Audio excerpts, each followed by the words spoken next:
Good morning, YouTube. Welcome back to the channel. This is IMAX Sports with another football video, and today I'm going over my NFL Honors preview.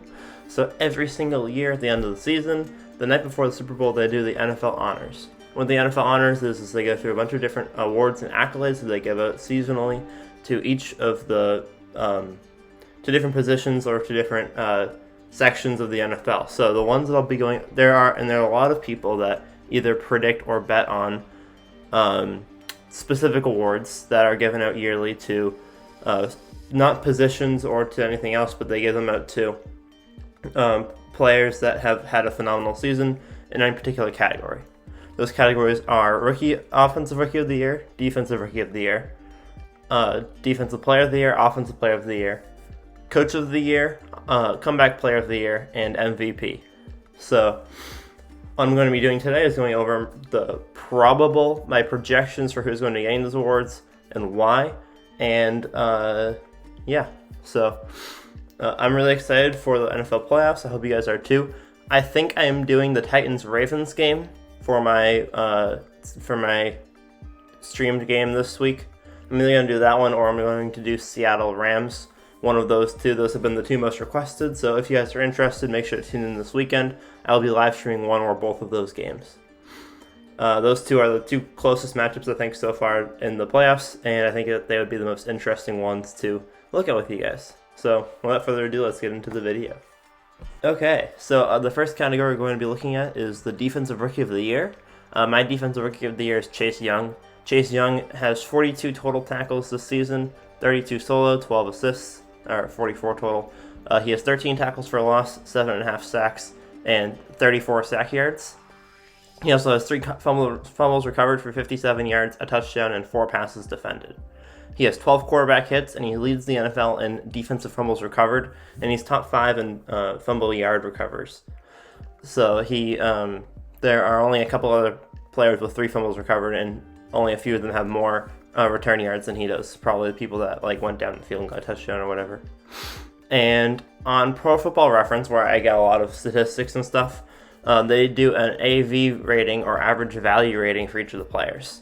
A rating of 10 or more means that you should be in the Pro Bowl. His Pro Football Reference AV rating was a 13. Aaron Donald got an 11 as a rookie. So he has had a very impressive season. I know that's not a stat, that's a very arbitrary number, but considering he had a better rookie season in that metric than Aaron Donald, and he has a lot of other really strong accolades on his side, he's doing really well, and he's a big powerhouse for this strong defense, and he's one of the reasons why he's doing so well. For Offensive Rookie of the Year, I've actually split the title between 2 players. Probably the second of the 2 is going to get it in the actual NFL Honors, so that's why I have them second. But first we have Justin Jefferson. Justin Jefferson has 125 targets, 88 catches for 1,400 yards, 7 touchdowns, and 6 yards per reception. He leads the NFL in 20 or more yard plays with 23, and he's 4th in NFL receiving yards. He also has the most receiving yards by an NFL rookie of all time. He beat out Anquan Boldin by 23 yards, Anquan Boldin at 1377, and Randy Moss had 1313, or something around there. He has a 70.4% catch rate, higher than any other rookie with 1,300 yards, and his team record is 7-9. So, a fantastic season for Justin Jefferson. He broke some records, and he had a very impressive rookie season. His touchdowns were a little bit lower than some of the other wide receivers, which I think will hurt him in the Rookie of the Year race. But I think that he definitely deserves it. He definitely deserves the Offensive Rookie of the Year, as well as does Justin Herbert. Justin Herbert is a quarterback from the Los Angeles Chargers.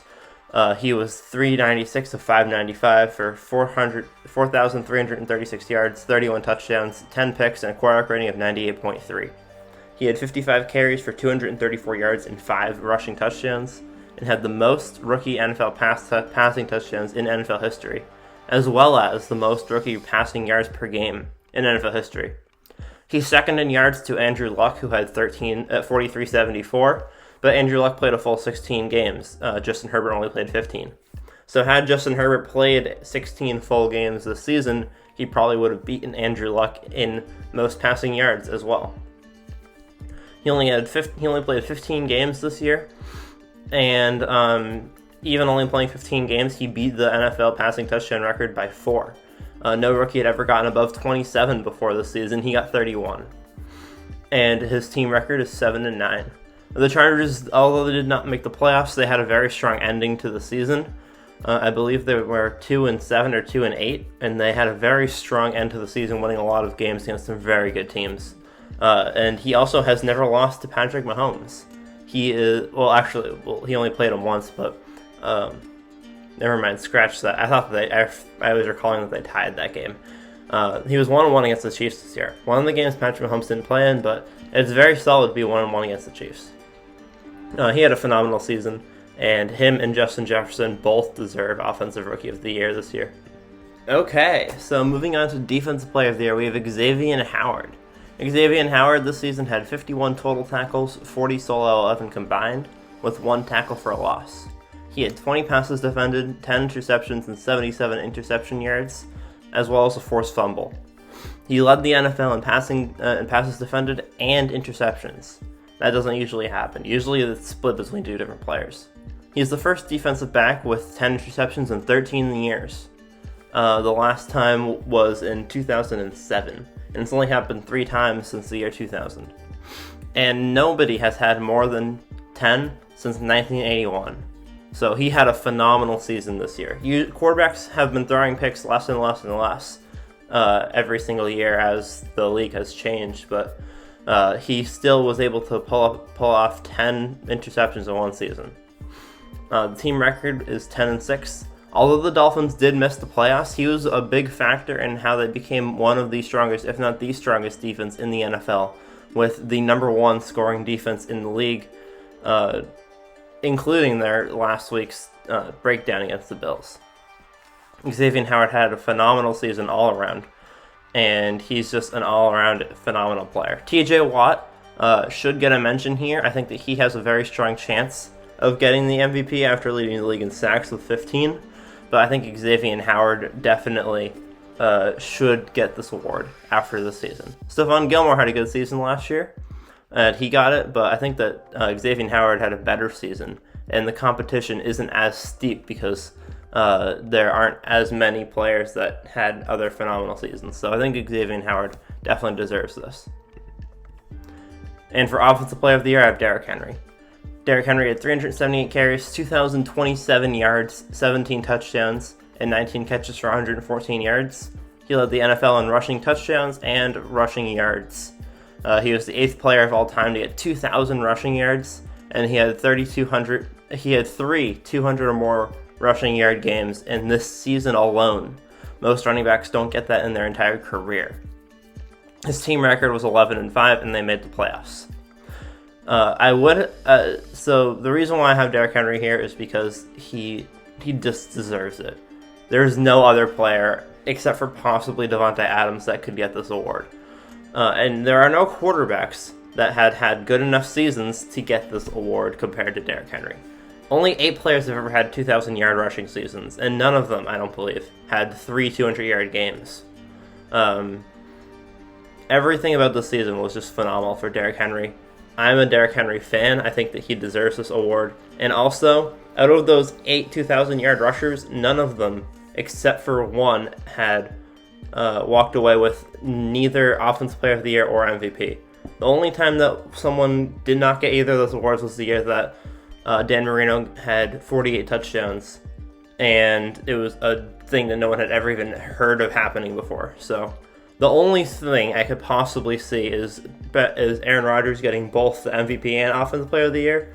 But I still think Derrick Henry should get Offensive Player of the Year this year because 40-something touchdowns has become a regular thing for the league leader. Coach of the Year is Kevin Stefanski. This is his first job as a head coach. He brought the Browns to the playoffs for the first time in 18 years. Baker Mayfield under Stefanski is 11-5, and he is 12-17 under other coaches. They were top 10 in turnover differential. They were top 3 in rushing yards. They were 3-3 versus winning teams, and their record was 11-5. this is a pretty solid lineup for a first-year head coach, and I'm excited to see what the Browns can do in the playoffs and what they can do with next season. They have a very strong team. They have a very efficient team. They've had some really strong wins. They've also had some really bad losses. So it's a very interesting team. They haven't made the playoffs in 18 years, and the coach to bring them there deserves this award. Brian Flores has an argument. The Dolphins head coach. The Dolphins had 6 wins last year, or 5 wins, one of the two, and they ended up getting Tua Tagovailoa because of that. But I think that Kevin Stefanski deserves it more than Brian Flores, because Brian Flores he didn't make the playoffs. And if you are the coach that brought a 5-6 team to almost the playoffs versus the guy that brought the Cleveland Browns to the playoffs, got to pick the Browns to the playoffs. You just got to do it. Our last 2 awards are Comeback Player of the Year and MVP. And I wasn't sure how to abbreviate Comeback Player of the Year, so I just put Player of the Year with a C in front of it. Alex Smith is my pick for the Comeback Player of the Year. Alex Smith did not have an impressive statistical season. He was 168 of 252 for 1,500 yards, 6 touchdowns, and 8 picks, and a quarterback rating of 78.5, but he hadn't played since week 10 of 2018. He underwent 17 surgeries and had a life-threatening infection. And he brought the Washington football team to the playoffs. And that is an impressive feat to do with the team and where it is right now. Him and Ron Rivera work very well together, and they were able to pull it through. With Alex Smith, so he joined the Washington football team in 2018 at the beginning of the season. He played 10 games, went out week 11. He came back mid to late season this year and finished off the season for them. Since 2018, Washington's 11-31. With Alex Smith, they are 11-5. Without Alex Smith, they are 5-26. That's a major difference right there. That's the difference between a playoff team and the worst team in the NFL. 5-26 is basically a 3-win team. And that's what they went. They went 13-3 last year. They went 3-13 last year without Alex Smith. And he's such a crucial part to this offense. Even though his stats don't look good, he manages the game. He does a good job with the team. He knows how to win games. And yeah, Ben Roethlisberger has a very strong candidacy for Comeback Player of the Year. He went 11-0, but after going 11-0, he went 12-4. So, I mean, he brought a 9-7 team to a 12-4 team, yeah, but Alex Smith brought a 3-13 team to the playoffs in 5 games. He went 5-1 this year. And the football team had 7 wins. He went 5-1, the rest of the team went 2-8. So, Alex Smith, this is one of my favorite awards every year. I love the Comeback Player of the Year award because there's always one phenomenal player that wasn't able to have their season last year. That's to come back and they get to have a shot at something, and usually it's one of my favorite awards. I was very happy last year when Ryan Tannehill got it. I thought that he deserved it, and I think that Alex Smith deserves it this year. I've always liked Alex Smith because he's not one of those guys that chases stats. He wins games. He wins regular season games very well. And he's had a pretty solid career, and I'd like to add this to his. And last but not least, we have MVP Aaron Rodgers. Everyone knew it was coming. I think I mentioned it earlier in the video on accident, but Aaron Rodgers is the MVP. There's no question in my mind that he gets this. He's 372 of 526 for 4,300 yards, 48 touchdowns, and 5 picks, with a completion percentage of 70.7 and a quarterback rating of 121.5. He has 38 carries for 149 yards and 3 touchdowns. He leads the NFL in quarterback rating. His own personal record is 122.5. This season he got 121.5. He leads the NFL in touchdowns with 48, and no one else, even Tom Brady and Russell Wilson, both have 40, which is 8 lower than what Rodgers has. He leads the NFL in completion percentage. Drew Brees has led that the last 3 seasons in a row. And this year, Rodgers beat him out by 0.2%. Brees got 70.5 and Rodgers got 70.7. So that's another very impressive thing to add to his resume. Drew Brees is the most accurate passer in NFL history, statistically, and Rodgers beat him this year. He had a 3-year winning streak going on. He was the reigning champion. Rodgers beat him out, and that's very impressive. Everything about the season for him has been impressive. He had 50 total touchdowns. He led in touchdowns, picks, completion percentage, quarterback rating. He led in every category. He went 13-3. There's no argument against Aaron Rodgers. Aaron Rodgers is the MVP, and no other player, except for maybe this guy, has an argument for the NFL MVP. And that's just it. Aaron Rodgers is the NFL MVP, unless it's Derrick Henry, and I'm very excited to see where these playoffs go. All of these players and coaches are in the playoffs except for the Chargers and the Vikings, and there are 2 from the Washington football team. So thank you guys again for watching the video. I hope you guys enjoyed. Make sure to leave a like if you enjoy my content and subscribe to the channel if you're new. We're only 16 subscribers away from 800, so that would be a fantastic goal to hit by the end of this week or by the end of next week. So thank you guys again for all of the fantastic support. I hope you guys enjoy my content. I try to get content out every single day. I couldn't get anything out yesterday because I just had a slow start to the day and I wasn't feeling it. But I definitely wanted to make this video for today. So thank you guys for all the support. I appreciate it. I'll see you guys all in the next one. Make sure to check out my live stream this weekend. It'll either be Titans, Ravens, Seahawks, Rams, or both.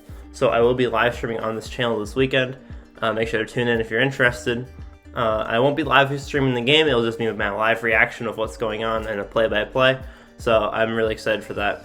Thank you guys so much for the support. I'll see you guys all in the next one. Peace out.